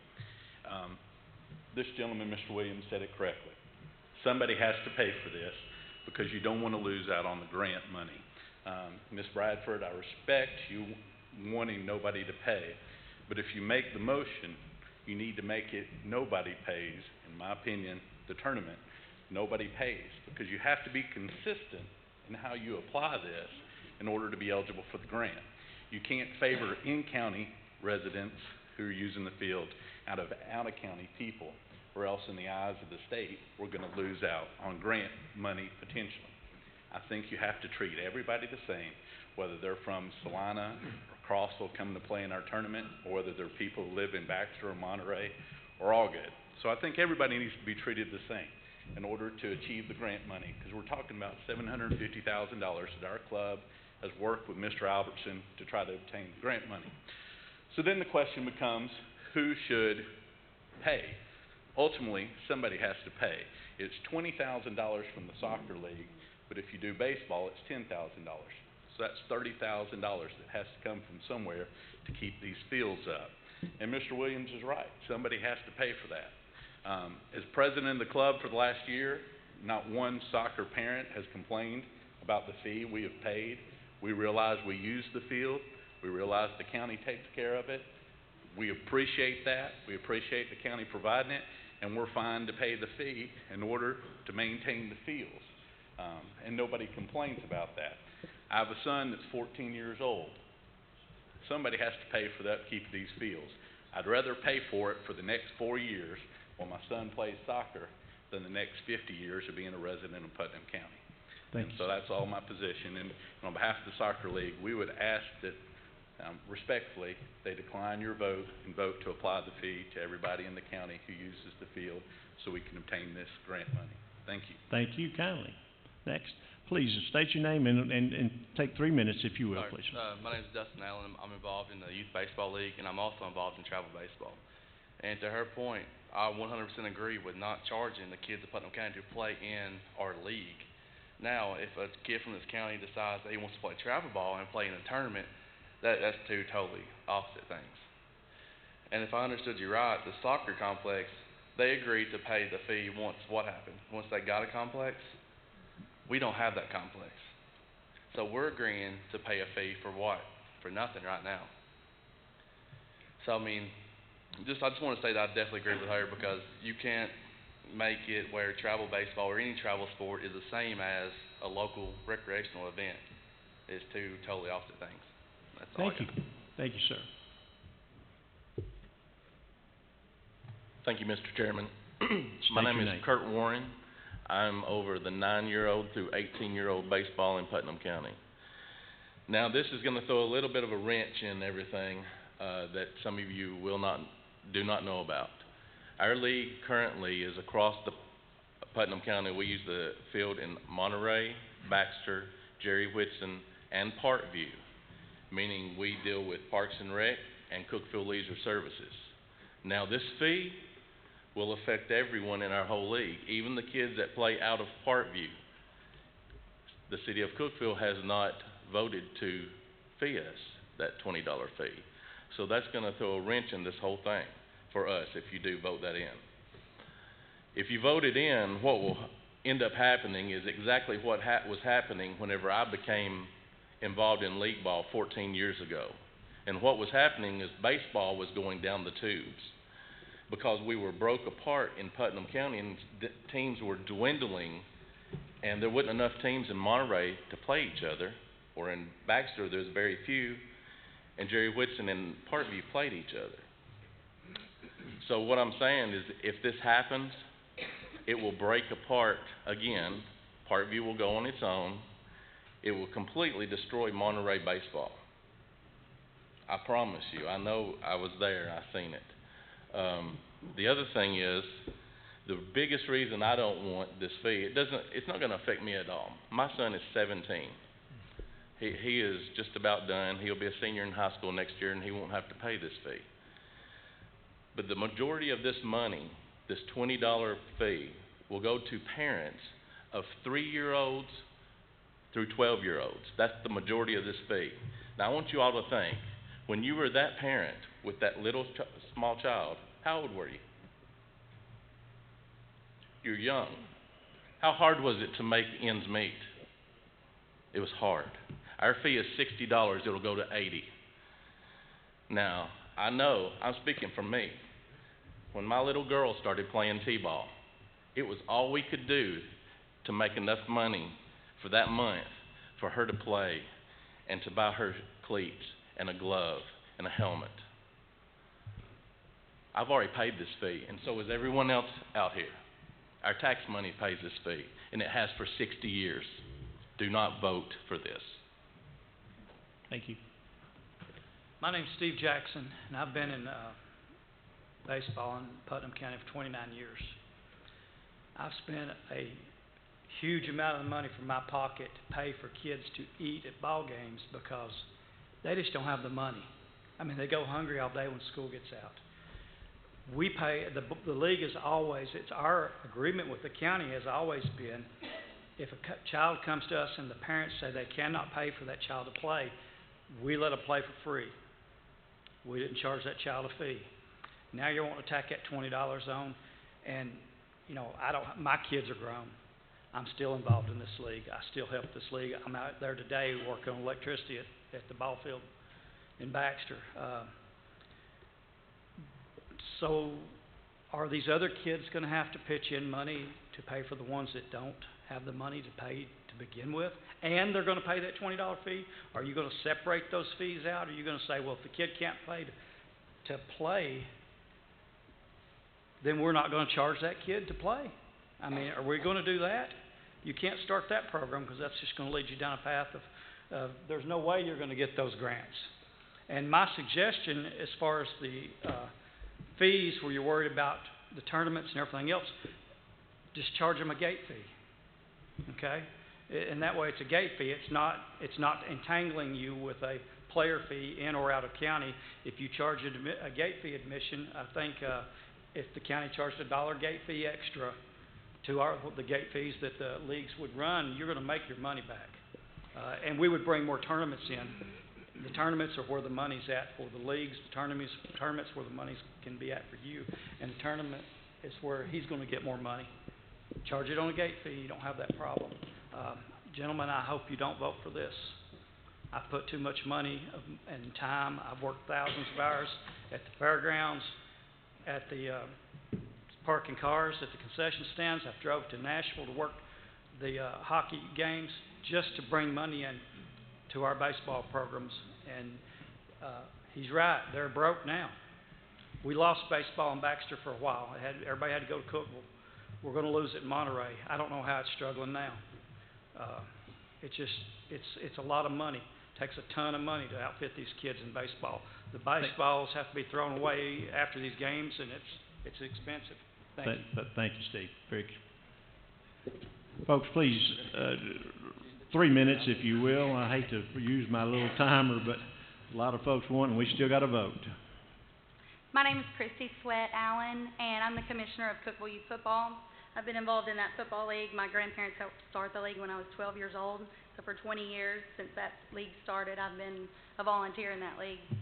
And just to go with what everyone's saying, I do want to clear up some things that have been said about Cookeville Youth Football, because we've been mostly talking about baseball. We were at the complex for a long time. And we met with some commissioners several years ago because that $20 fee, football, the equipment that we have to provide to the kids is more expensive than it is in baseball. And we've met with some of the baseball committee chairs that they have, and we've discussed our budgets. And it is on every single person that I've talked to, it is on the backs of these young parents that we're having to impose. And when you have 3, 4, 5 kids, a lot of times we have to scholarship those kids. Cookeville Youth Football has a policy to scholarship children, but it's very hard, and those funds have to be raised by volunteers. Of course, none of us have paid staff, so it's additional time for the people that are here probably tonight in both leagues that are having to give even more time than they already are. And I mean, some of them more than 40 hours a week, a paid job that they're giving. They have to give even more time to be able to compensate for those kids that can't afford the fees, to raise the funds for them. So we were at the complex. We moved to Allgood Field last year. The whole time we were at the complex, we were paying the fee. When we moved to Allgood Field, at the complex, while we were paying the fee, it wasn't ran as a football field. We had one field that we had use of, and it wasn't operated as a football field. We didn't have goalposts. So we were essentially playing on top of a soccer field, and now we're playing on top of a baseball field. Our parents have to sit in the dirt where the normal baseball field is. That's where our bleachers are. So to ask our parents to have to pay $20 fee per child, and we don't even have a football field in Putnam County, it's hard for us to go back and answer to our parents. But just to second on top of what everybody else has been saying about the kids in our county, every child in our football league, by the league rules, we're in Middle Tennessee Youth Football Conference, and by those rules, the child has to live in Putnam County. So this isn't outsiders. And also, in Middle Tennessee Youth Football, Monterey Football, their youth program, and Baxter's youth program, they both have new school facilities. Cookeville High School does not. Their field is in bad shape. We can't play on Cookeville High School's field. Cumberland County, DeKalb County, Smith County, White County, every community that we go to has nice facilities to play at, and Cookeville Youth Football doesn't. It was actually brought up at our last league meeting.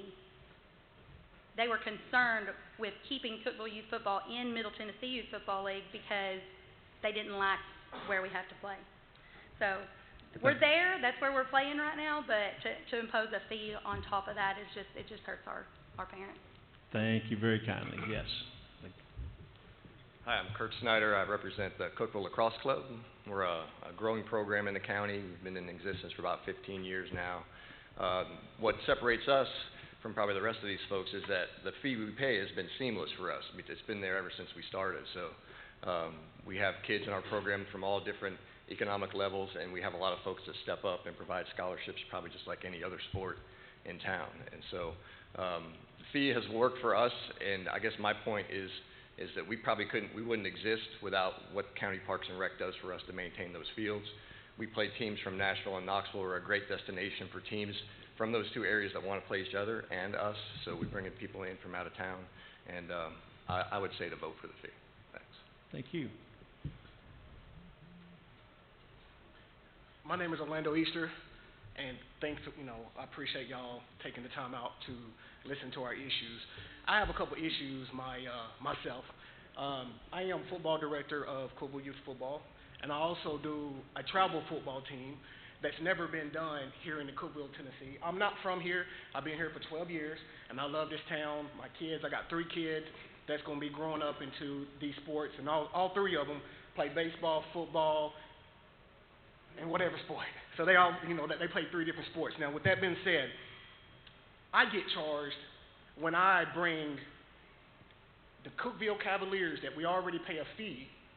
I get charged out of my own pocket to use a football field that the same kids, we just take the same kids in these surrounding counties. So pretty much we bring people together and we go out and we go to, Alabama, Knoxville, and all these other states to play competition football.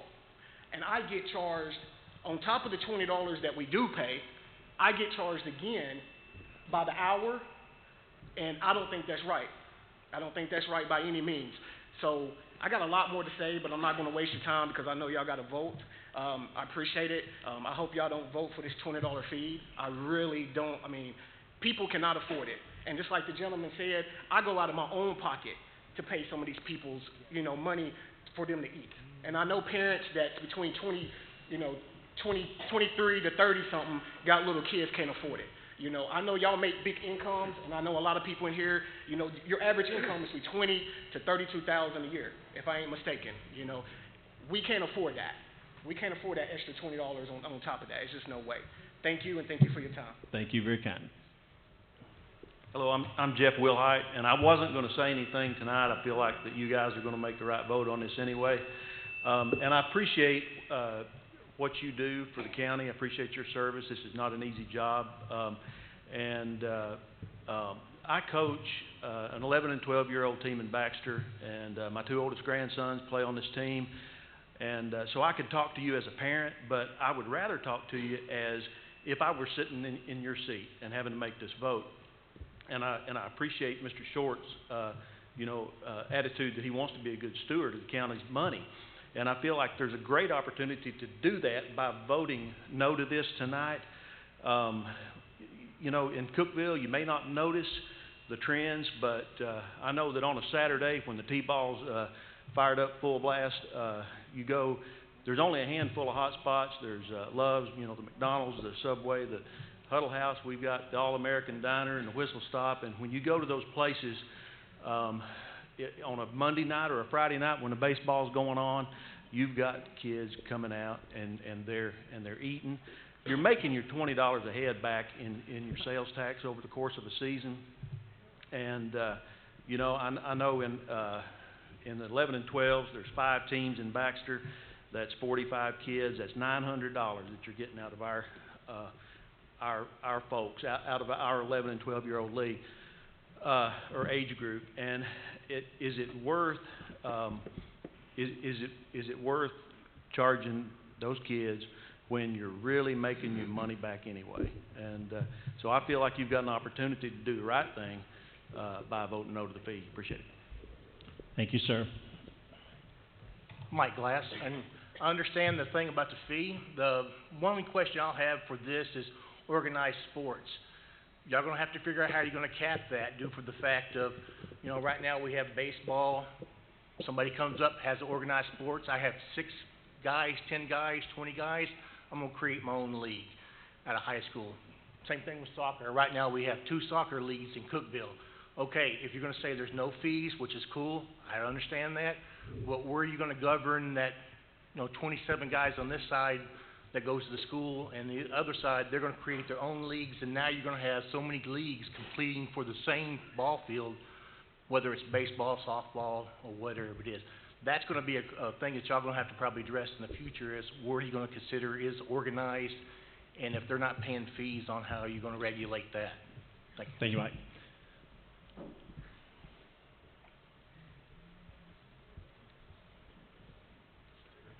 My name is Derek Keep. I know it's been a long night. It seems to me that one of the first things that you did this evening was to ratify, I think, a steering committee about these grants. And Commissioner Bradford, you've made some excellent points. One of the things in that was, well, can this committee look at grants to fund the maintenance and things that need done on our existing fields? It seemed to me, sitting there, that while Mr. Ross answered yes, he kept going back to kind of putting that on the back shelf. Like, the priority is not to do that. The priority is to write grants so they can build new fields and expand and get bigger, and we're not taking care of the ones we have. And he's coming back to the leagues and saying, well, you got to pay to take care of it because we're writing grants to do other stuff. I don't see why that's right. I think that's a serious error in priority. Now, we also have, as Mr. Warren mentioned earlier, we have a thing in our baseball league where he talked about years ago, they brought the county and the city together and created a governing board for this baseball league. And previous to that, every field was doing their own thing, county and city, and everybody was separate. And he talked about that going back if this fee gets passed, and I think that is very likely. But what's interesting to me is that previous to that, it was the Putnam County Parks and Recreation that were running the county baseball programs. And so they found a way to get that administration off onto interested parties, which is great. And now they're coming and asking for a fee on that. And kind of like the after schools program, where you're going to charge a fee on that? Well, it's maybe later.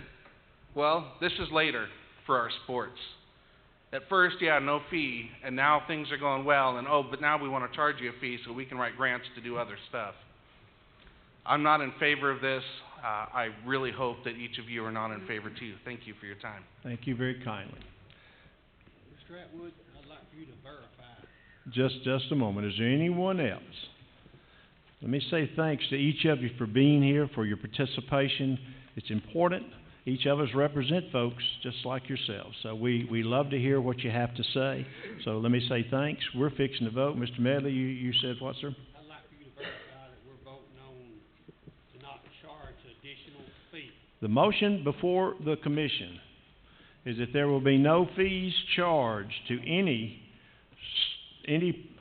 Putnam County student that utilizes the fields and league play. They're in a league in this town and they're using our fields, they don't pay. Nobody. Soccer, The word league. football. See, I didn't hear the word league. If I understand right, I heard you say to not charge any Putnam County student any player fees to any Putnam County student playing a sport on Putnam County fields. This is the additional fee that we're talking about. Additional fee? The $20. No, we're not charging anyone $20 to play on our field. There has to be and Mr. Jones, help me here, okay? I'm not trying to complicate, But if we don't tie it to a league situation, then again, your tournaments are completely different, because we're going to have some of our kids playing on our fields, and we're also going to have out-of-county people playing on our fields, so we're going to charge the out-of-county. You follow? It's got to be tied to the league. We're not going to charge any Putnam County League student or player to play in a Putnam County League on a Putnam County field. And that makes, is that more clear? No. We've been talking about a $20 additional fee the whole time. We're not charging a $20, we're not charging the fee to anyone to play on a league, to play on our fields. No $20. All right, the discussion. No fee, no extra fee. There's no fee, and we're removing the fees from those that are now paying it. We're not going to begin charging the baseball who have not been paying. So there's no fee to league play on Putnam County fields to Putnam County students. All right, Mr. Clerk, does everybody understand, please? Is everybody still confused on the motion? Well, ask a question then that will help me, help you understand. If you do not want to charge a student in Putnam County to play a sport in a league in Putnam County, you're going to vote yes. You do not want to charge them. If you want to charge them, you will vote no. Is that correct? That's correct. Mr. Savage, I'm sorry. I had a question about the gentleman that said he is billed by the hour for his travel team. If I can, we have ceased debate, and I don't want to start debate again. I do want to make sure we understand the motion, because that's where we are. We're at voting time. And again, I don't want to hinder anybody. I want you to understand, you know what we're voting on, but that has no bearing on what we're voting on. We're voting on a $20 fee. That's exactly what we're voting on. Whether You're adding words to the motion after we've already passed it, discussed it. We're understanding the motion, Mr. Savage, and it's important that all 21 of us understand the motion. Exactly, but league never was mentioned until later, after we ceased debate. It was the inference that it was inferred, though, Mr. Savage, and it's still inferred because, again, you can't, if you don't name it, then the travel team, for instance, who's not a league, who goes all over the country and invites 4 teams in here to utilize the field, is not a league play. That's a travel situation. What if they want to practice? That's going to be Parks and Rec. We're not charging participation in the leagues on our fields. That's what this motion is. We will not charge participation fees to people that are involved in the league play in Putnam County fields. Am I being more? And I want to be sure we all understand. Is anybody who does not? Because it is, folks. I don't want you not to understand. I want us to be voting on what we know we're voting for. Okay. Lord. All right, Mr. Clerk, please call the roll. If you vote yes, you'll want no fees. If you vote no, you're wanting to implement the fees. Everybody ready to vote? All right, take your handsets. If you favor this motion, vote yes. If you do not favor this motion, vote no. And stop right there. Now, don't touch that dial. All votes are in.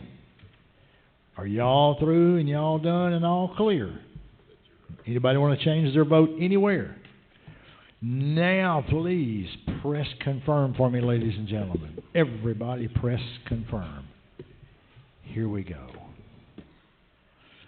All right. Ladies and gentlemen, you have 16 yes, 4 no, 1 abstain, and 3 absent. That motion carries. All right. Thank you, Mr. Clerk. Thank you, folks, and thanks again to those who came and participated. Mr. Savage, is that done with you? That concludes fiscal review. Thank you very kindly, sir. Nominating committee. Resolutions. No resolution, Mr. Chairman. Election of notaries. David Bowling, Wesley Thomas Bray, Ashley Bryn Bray, Travis Bumbelow, Rhonda Burgess, Debbie S. Darrell Remper, Jennifer Davis Walker, Emily Deal, Janet M. Fulton, Jeremy Hollick, Pamela Hopkins, Judy Johnson, Catherine B. Jones, Michael H. Knowlton, Carla S. Lamb, Sharon McNeil, Robert E. Miller, Amanda D. Moore, Brittany Smither, Wyatt B. Thacker, Regina Walker, and Chandra Woodeel. Got a motion and a second. Any discussion? All right, Mr. Clerk. All right, guys, if you're taking your handsets, we have to vote this one. In favor of the motion, vote yes. If not in favor of the motion, vote no. Everyone, please vote. Stop right there for me, please. Wait. All votes are in. Anyone wish to change their vote anywhere, please now press confirm for me, ladies and gentlemen. Everybody press confirm. Everybody press confirm. Miss Reel. Miss Reel. Thank you. 21 voting yes, 0 no, 0 abstain, 3 absent. Motion carries. Thank you. All right. Item E, other new business. Mr. Porter, the HERA report.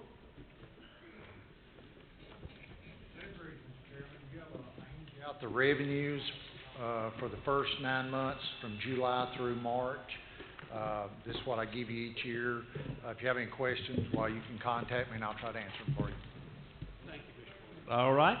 Item 2, recognize cash flow analysis for the General Purpose School Fund. Any questions? You just want to be recognized. You have it. It was given to you. Any questions concerning it? Any announcements? Let's go home and watch the Predators get another W over Chicago.